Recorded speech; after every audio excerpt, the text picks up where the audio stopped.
Samuel D. Warren and Louis D. Brandeis, The Right to Privacy, Volume 4, Harvard Law Review, page 193, 1890. It could be done only on principles of private justice, moral fitness, and public convenience, which, when applied to a new subject, make common law without a precedent, much more when received and approved by usage. Willis J. and Miller v. Taylor. That the individual shall have full protection in person and in property is a principle as old as the common law, but it has been found necessary from time to time to define anew the exact nature and extent of such protection. Political, social, and economic changes entail the recognition of new rights, and the common law in its internal youth grows to meet the demands of society. Thus, in very early times, the law gave a remedy only for physical interference with life and property, for trespasses vi et armis. Then the right to life served only to protect the subject from battery in its various forms. Liberty meant freedom from actual restraint, and the right to property secured to the individual his lands and his cattle. Later, there came a recognition of man's spiritual nature, of his feelings and his intellect. Gradually, the scope of these legal rights broadened, and now the right to life has come to mean the right to enjoy life, the right to be let alone. The right to liberty secures the exercise of extensive civil privileges, and the term property has grown to comprise every form of possession, intangible as well as tangible. Thus, with the recognition of the legal value of sensations, the protection against actual bodily injury was extended to prohibit mere attempts to do such injury, that is, the putting another in fear of such injury. From the action of battery grew that of assault. Much later there came a qualified protection of the individual against offensive noises and odors, against dust and smoke and excessive vibration. The law of nuisance was developed. So regard for human emotions soon extended the scope of personal immunity beyond the body of the individual. His reputation, the standing among his fellow men, was considered, and the law of slander and libel arose. Man's family relations became a part of the legal conception of his life, and the alienation of a wife's affections was held remediable. Occasionally, the law halted, as in its refusal to recognize the intrusion by seduction upon the honor of the family. But even here the demands of society were met. A mean fiction, the action per quod servituum emisit, was resorted to, and by allowing damages for injury to the parent's feelings, an adequate remedy was ordinarily afforded. Similar to the expansion of the right to life was the growth of the legal conception of property. From corporeal property arose the incorporeal rights issuing out of it, and then there opened the wide realm of intangible property in the products and processes of the mind. As works of literature and art, goodwill, trade secrets, and trademarks. This development of the law was inevitable. The intense intellectual and emotional life, and the heightening of sensations which came with the advance of civilization, made it clear to men that only a part of the plain pleasure and profit of life lay in physical things. Thoughts, emotions, and sensations demanded legal recognition, and the beautiful capacity for growth which characterizes the common law enabled the judges to afford the requisite protection without the interposition of the legislature. Recent interventions in business methods call attention to the next step which must be taken for the protection of the person, and for securing to the individual what Judge Cooley calls the right to be let alone. Instantaneous photographs and newspaper enterprise have invaded the sacred precincts of private and domestic life, and numerous mechanical devices threaten to make good the prediction that what is whispered in the closet shall be proclaimed from the housetops. For years there has been a feeling that the law must afford some remedy for the unauthorized circulation of portraits of private persons, and the evil of the invasion of privacy by the newspapers, long keenly felt, has been but recently discussed by an able writer. The alleged facts of a somewhat notorious case brought before an inferior tribunal in New York a few months ago directly involved the consideration of the right of circulating portraits, and the question whether our law will recognize and protect the right to privacy in this and in other respects must soon come before our courts for consideration. Of the desirability, indeed of the necessity, of such protection there can, it is believed, be no doubt. The press is overstepping in every direction the obvious bounds of propriety and of decency. Gossip is no longer the resource of the idle and of the vicious, but has become a trade which is pursued with industry as well as effrontery. To satisfy a prurient taste, the details of sexual relations are spread broadcast in the columns of the daily papers. To occupy the indolent, column upon column is filled with idle gossip, which can only be procured by intrusion upon the domestic circle.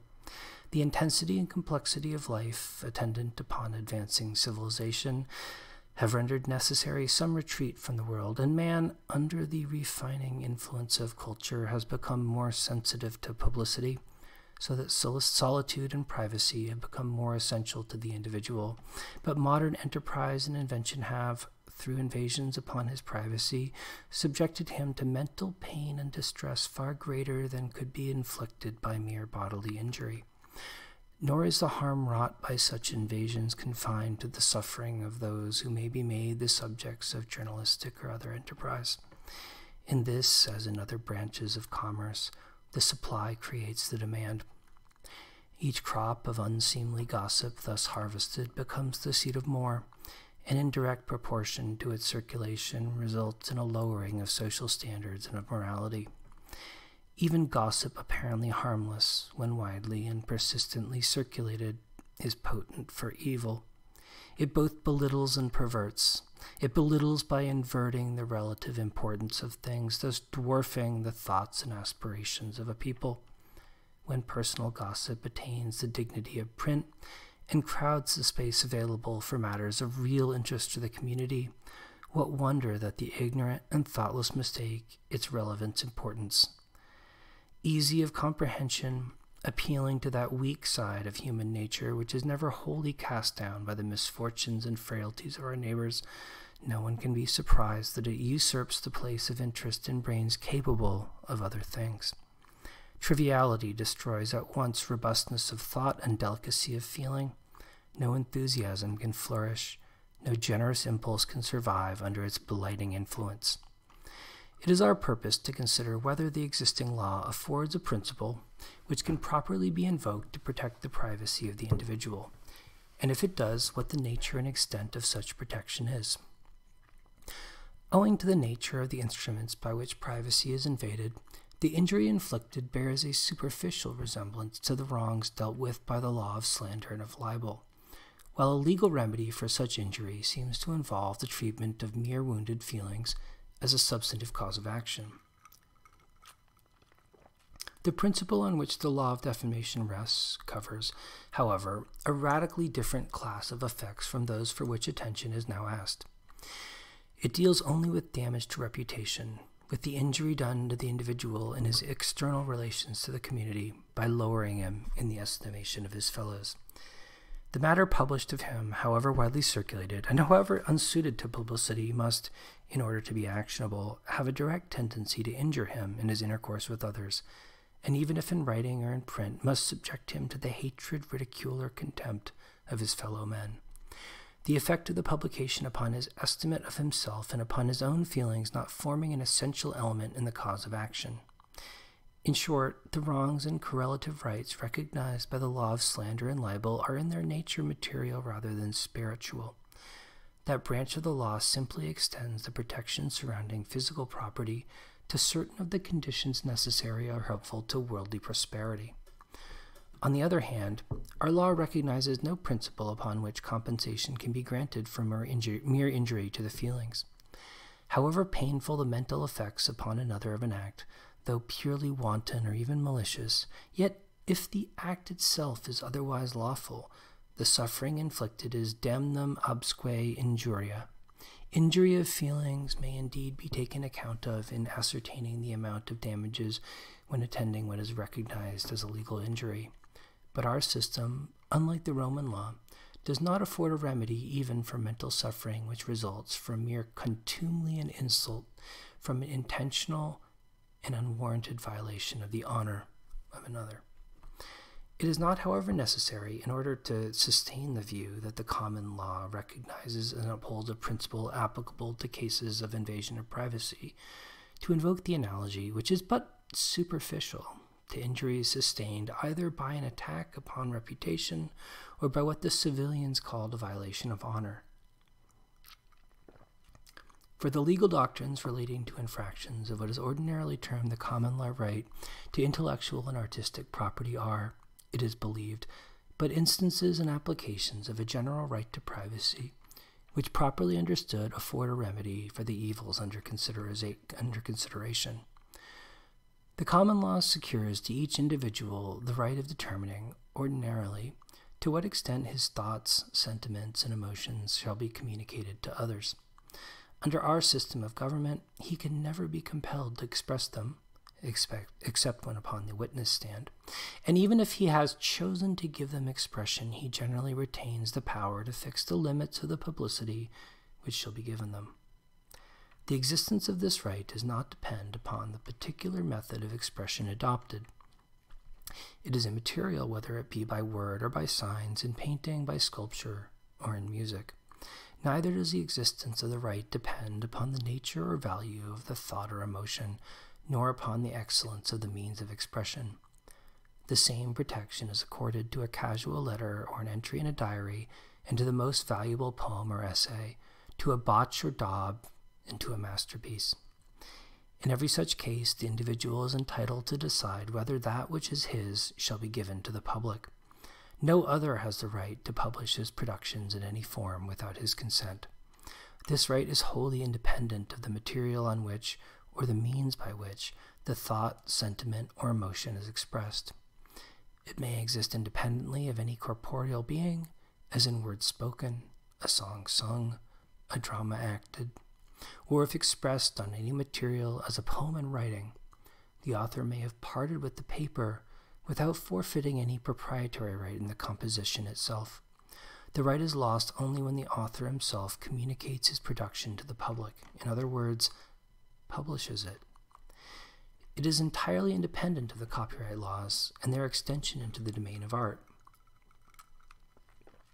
The aim of those statutes is to secure to the author, composer, or artist the entire profits arising from publication. But the common law protection enables him to control absolutely the act of publication, and in the exercise of his own discretion to decide whether there shall be any publication at all. The statutory right is of no value unless there is a publication. The common law right is lost as soon as there is a publication. What is the nature, the basis of this right to prevent the publication of manuscripts or works of art? It is stated to be the enforcement of a right of property, and no difficulty arises in accepting this view so long as we have only to deal with the reproduction of literary and artistic compositions. They certainly possess many of the attributes of ordinary property. They are transferable, they have a value, and publication or reproduction is a use by which that value is realized. But where the value of the production is found not in the right to take the profits arising from publication, but in the peace of mind or the relief afforded by the ability to prevent any publication at all, it is difficult to regard the right as one of property, in the common acceptation of that term. A man records in a letter to his son or in his diary that he did not dine with his wife on a certain day. No one into whose hands those papers fall could publish them to the world, even if possession of the documents had been obtained rightfully. And the prohibition would not be confined to the publication of a copy of the letter itself, or of the diary entry.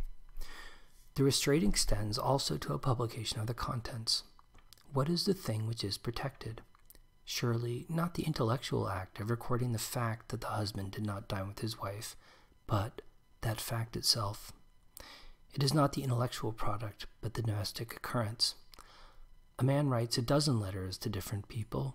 no person would be permitted to publish a list of the letters written. If the letters or the contents of the diary were protected as literary compositions, the scope of the protection afforded should be the same secured to a published writing under the copyright law. But the copyright law would not prevent an enumeration of the letters or a publication of some of the facts contained therein. The copyright of a series of paintings or etchings would prevent a reproduction of the paintings as pictures, but it would not prevent a publication of a list or even a description of them. Yet, in the famous case of Prince Albert v. Strange, the court held that the common law rule prohibited not merely the reproduction of the etchings which the plaintiff and Queen Victoria had made for their own pleasure, but also the publishing, at least by printing or writing, though not by copy or resemblance, a description of them, whether more or less limited or summary, whether in the form of a catalogue or otherwise. Likewise, an unpublished collection of news possessing no element of a literary nature is protected from privacy. That this protection cannot rest upon the right to literary or artistic property in any exact sense appears the more clearly when the subject matter for which protection is invoked is not even in the form of intellectual property, but has the attributes of ordinary tangible property. Suppose a man has a collection of gems or curiosities which he keeps private. It would hardly be contended that any person could publish a catalogue of them, and yet the articles enumerated are certainly not intellectual property in the legal sense, any more than a collection of stoves or of chairs.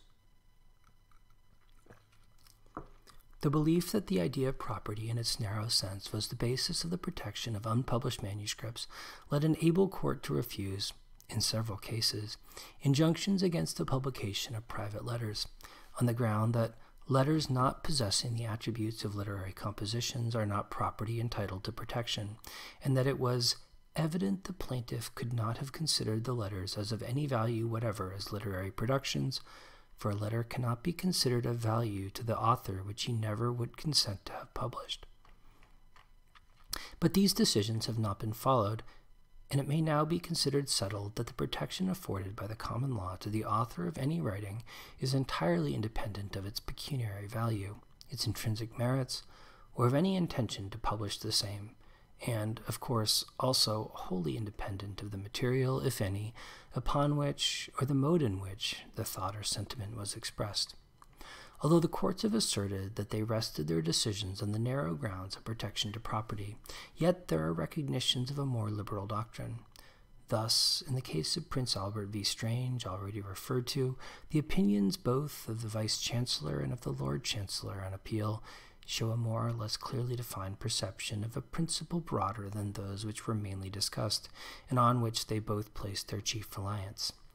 Vice-Chancellor Knight Bruce referred to publishing of a man that he had written to particular persons or on particular subjects as an instance of possibly injurious disclosures as to private matters that the courts would in a proper case prevent. Yet, it is difficult to perceive how, in such a case, any right of property, in the narrow sense, would be drawn in question, or why, if such a publication would be restrained when it threatened to expose the victim not merely to sarcasm but to ruin, it should not equally be enjoined if it threatened to embitter his life. To deprive a man of the potential profits to be realized by publishing a catalogue of his gems cannot per se be wrong to him. The possibility of future profits is not a right of property which the law ordinarily recognizes. It must therefore be an infraction of other rights which constitutes the wrongful act, and that infraction is equally wrongful, whether its results are to forestall the profits that the individual himself might secure by giving the matter a publicity obnoxious to him, or to gain an advantage at the expense of his mental pain and suffering.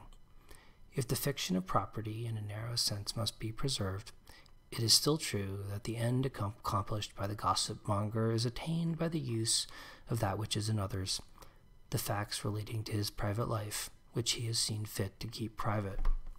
Lord Cottenham stated that a man is entitled to be protected in the exclusive use and enjoyment of that which is exclusively his, and cited with approval the opinion of Lord Eldon, as reported in a manuscript note of the case of Wyatt v. Wilson in 1820, respecting an engraving of George III during his illness, to the effect that If one of the late king's physicians had kept a diary of what he heard and saw, the court would not, in the king's lifetime, have permitted him to print and publish it. And Lord Cottenham declared, in respect to the acts of the defendants in the case before him, that privacy is the right invaded. But if privacy is once recognized as a right entitled to legal protection, the interposition of the courts cannot depend on the peculiar nature of the injuries resulting. These considerations lead to the conclusion that the protection afforded to thoughts, sentiments, and emotions expressed through the medium of writing or of the arts, so far as it consists in preventing publication, is merely an instance of the enforcement of the more general right of the individual to be left alone. It is like the right not to be assaulted or beaten, the right not to be imprisoned, the right not to be maliciously prosecuted, the right not to be defamed. In each of these rights, as indeed in all other rights recognized by the law, there inheres the quality of being owned or possessed, and, as that is the distinguishing attribute of property, there may be some propriety in speaking of those rights as property, but obviously they bear little resemblance to what is ordinarily comprehended under that term.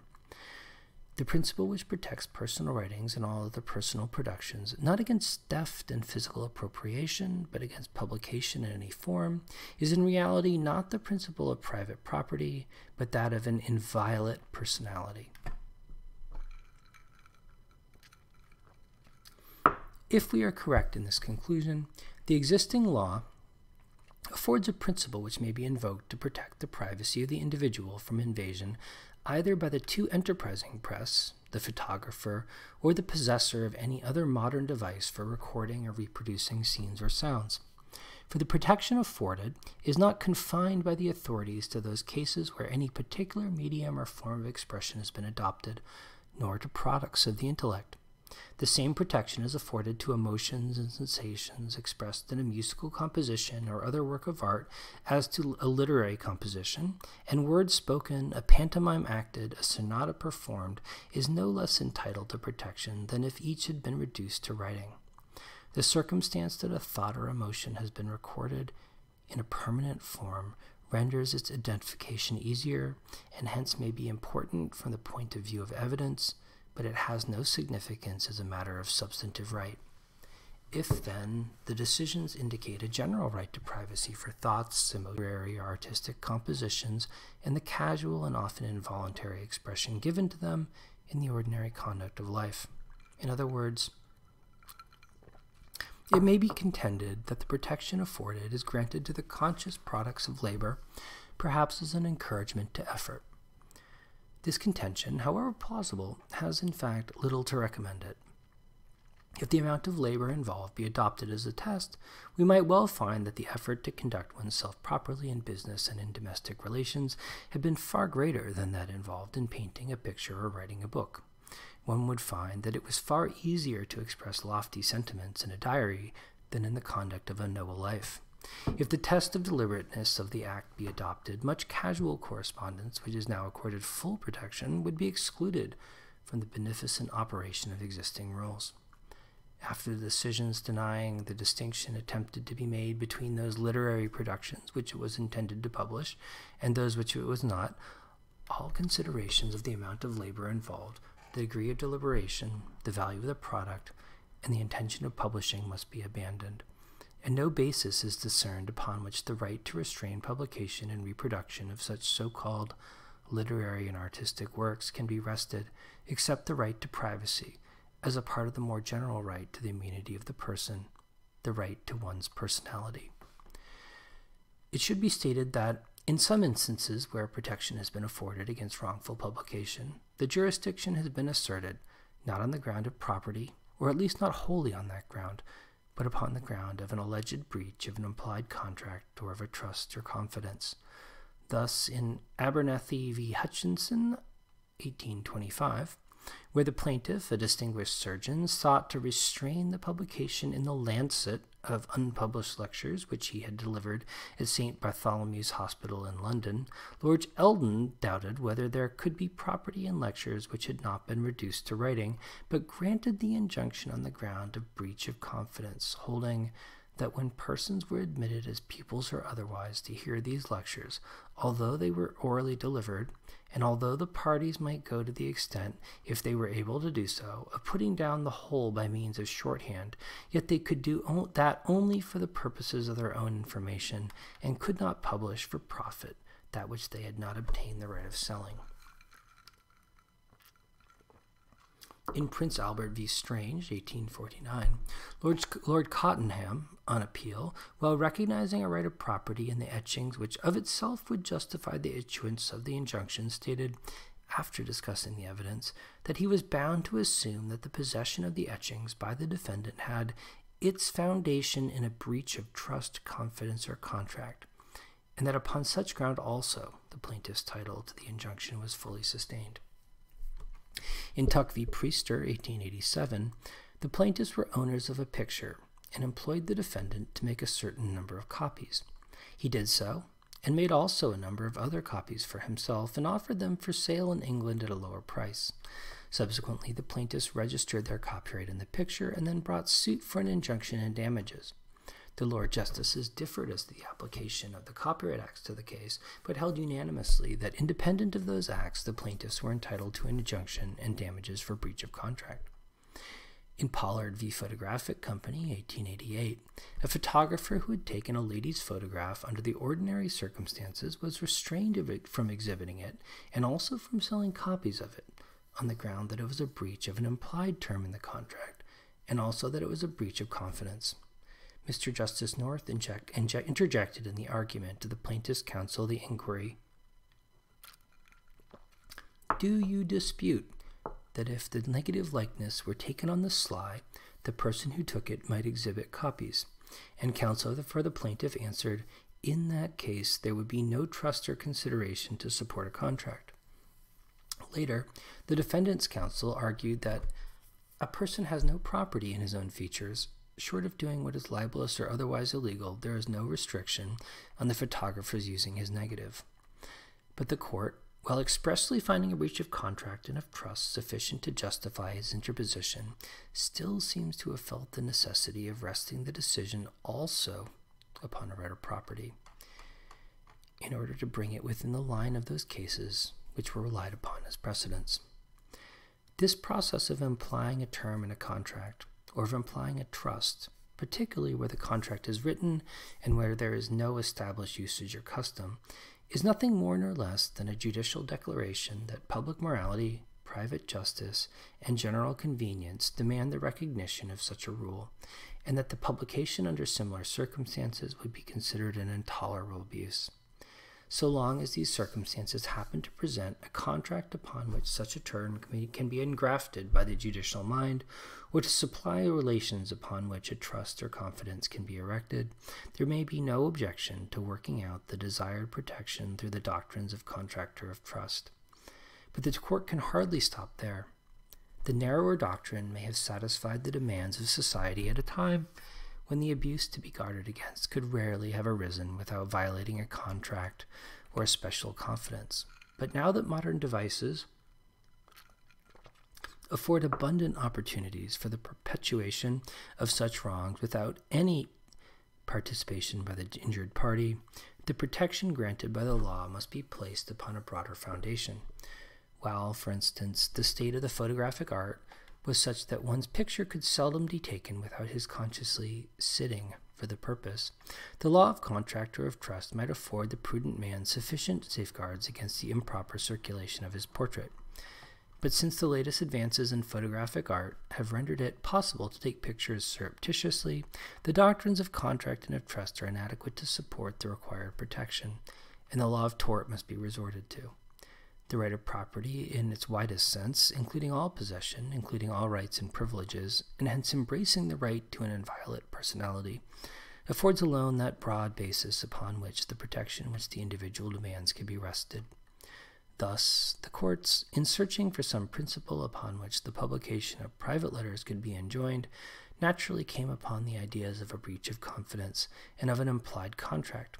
But it required little consideration to discern that this doctrine could not afford all the protection required, since it would not support the court in granting a remedy against the stranger, and so the theory of property and the contents of letters was adopted. Indeed, it is difficult to conceive on what theory of the law the casual recipient of a letter who proceeds to publish it is guilty of a breach of contract, express or implied, or of any breach of trust in the ordinary acceptation of that term. Suppose a letter has been addressed to him without his solicitation. He opens it and reads. Surely he has not made any contract. He has not accepted any trust. He cannot, by opening and reading the letter, have come under any obligation save what the law declares, and however expressed, that obligation is simply to observe the legal right of the sender, whatever it may be, and whether it be called his right of property in the contents of the letter or his right of privacy. A similar groping for the principle upon which a wrongful publication can be enjoined is found in the law of trade secrets. There, injunctions have generally been granted on the theory of a breach of contract or of an abuse of confidence. It would, of course, rarely happen that anyone would be in the possession of a secret unless confidence had been reposed in him. But can it be supposed that the court would hesitate to grant relief against one who had obtained his knowledge by an ordinary trespass, for instance, by wrongfully looking into a book in which the secret was recorded, or by eavesdropping?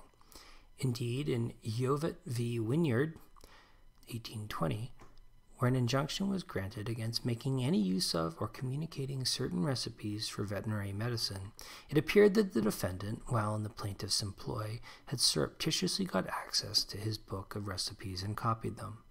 Lord Eldon granted the injunction upon the ground of there having been a breach of trust and confidence, but it would seem to be sufficient to draw any sound legal distinction between such a case and one where a mere stranger wrongfully obtained access to the book. We must therefore conclude that the rights so protected, whatever their exact nature, are not rights arising from contract or from special trust, but are rights as against the world, and, as above stated, the principle which has been applied to protect those rights is in reality not the principle of private property, unless that word be used in an extended and unusual sense. The principle which protects personal writings and any other productions of the intellect or the emotions is the right to privacy, and the law has no new principle to formulate when it extends this protection to the personal appearance, sayings, acts, and to personal relation, domestic or otherwise. If the invasion of privacy constitutes a legal injuria, the elements for demanding redress exist, since already the value of mental suffering caused by an act wrongful in itself is recognized as a basis for compensation. The right of one who has remained a private individual to prevent his public portraiture presents the simplest case for such extension.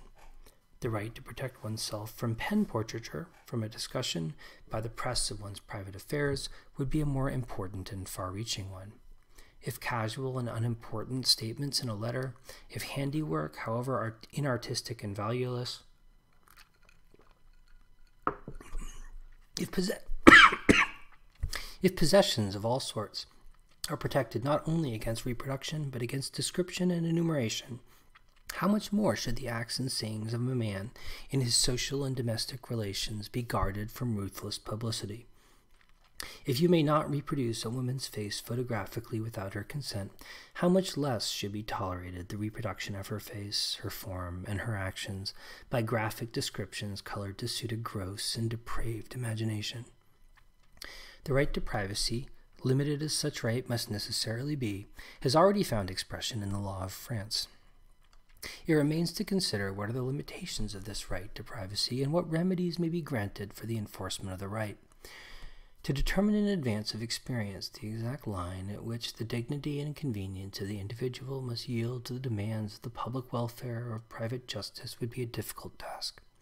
But the more general rules are furnished by the legal analogies already developed in the law of slander and libel, and in the law of literacy and artistic property. 1. The right to privacy does not prohibit any publication of matter which is of public or general interest. In determining the scope of this rule, aid would be afforded by the analogy, in the law of libel or slander, of cases which deal with the qualified privilege of comment and criticism on matters of public and general interest. There are, of course, difficulties in applying such a rule, but they are inherent in the subject matter and are certainly no greater than those which exist in many other branches of the law. For instance, in that large class of cases in which the reasonableness or unreasonableness of an act is made the test of liability, the design of the law must be to protect those persons with whose affairs the community has no legitimate concern from being dragged into an undesirable and undesired publicity, and to protect all persons whatsoever, their position or station, from having matters which they may properly prefer to keep private made public against their will. It is the unwarranted invasion of individual privacy which is reprehended, and to be, so far as possible, prevented. The distinction, however, noted in the above statement is obvious and fundamental. There are persons who may reasonably claim as a right protection from the notoriety entailed by being made the victims of journalistic enterprise. There are others who, in varying degrees, have renounced the right to live their lives screened from public observation. Matters which men of the first class may justly contend concern themselves alone, may in those of the second be the subject of legitimate interest to their fellow citizens. Peculiarities of manner and person, which in the ordinary individual should be free from comment, may acquire a public importance if found in a candidate for public office. Some further discrimination is necessary, therefore, than to class facts or deeds as public or private, according to a standard to be applied to the fact or deed per se. To publish of a modest and retiring individual that he suffers from an impediment in his speech, or that he cannot spell correctly, is an unwarranted, if not an unexampled, infringement of his rights, while to state and comment on the same characteristics found in a would-be congressman could not be regarded as beyond the pale of propriety. The general object in view is to protect the privacy of private life, and to whatever degree and in whatever connection a man's life has ceased to be private before the publication under consideration has been made, to that extent the protection is to be withdrawn. Since then, the propriety of publishing the very same facts may depend wholly upon the person concerning whom they are published, no fixed formula can be used to prohibit obnoxious publications. Any rule of liability adopted must have in it an elasticity which shall take account of the varying circumstances of each case, a necessity which unfortunately renders such a doctrine not only more difficult of application, but also to a certain extent uncertain in its operation and easily rendered abortive. Besides, it is only the more flagrant breaches of decency and propriety that could in practice be reached, and it is not perhaps desirable even to attempt to repress everything which the nicest taste and keenest sense of the respect due to private life would condemn. In general, then, the matters of which the publication should be repressed may be described as those which concern the private life, habits, acts, and relations of an individual, and have no legitimate connection with his fitness for a public office which he seeks, or for which he is suggested, or for any public or quasi-public position which he seeks or for which he is suggested, and have no legitimate relation to or bearing upon any fact done by him in a public or quasi-public capacity. The foregoing is not designed as a wholly accurate or exhaustive definition, since that which must ultimately in a vast number of cases become a question of individual judgment and opinion is incapable of such definition. But it is an attempt to indicate broadly the class of matters referred to. Some things all men alike are entitled to keep from popular curiosity, whether in public life or not, while others are only private because the persons concerned have not assumed a position which makes their doings legitimate matters of public investigation. 2. The right to privacy does not prohibit the communication of any matter, though in its nature private, when the publication is made under circumstances which would render it a privileged communication according to the law of slander and libel. Under this rule, the right to privacy is not invaded by any publication made in a court of justice, in legislative bodies, or the committees of those bodies, in municipal assemblies or the committees of such assemblies, or practically by any communication made in any other public body, municipal or parochial, or in any body quasi-public, like the large voluntary associations formed for almost every purpose of benevolence, business, or other general interest, and, at least in many jurisdictions, reports of any such proceedings would in some measure be accorded a like privilege. Nor would the rule prohibit any publication made by one in the discharge of some public or private duty, whether legal or moral, or in conduct of one's own affairs in matters where his own interest is concerned. 3. The law would probably not grant any redress for the invasion of privacy by oral publication in the absence of special damage. The same reasons exist for distinguishing between oral and written publications of private matters, as is afforded in the law of defamation by the restricted liability for slander as compared with the liability for libel. The injury resulting from such oral communications would ordinarily be so trifling that the law might well, in the interest of free speech, disregard it altogether. 4. The right to privacy seizes upon the publication of the facts by the individual or with his consent. This is but another application of the rule which has become familiar in the law of literary and artistic property. The cases there decided establish also what should be deemed a publication, the important principle in this connection being that a private communication of circulation for a restricted purpose is not a publication within the meaning of the law. 5. The truth of the matter published does not afford a defense.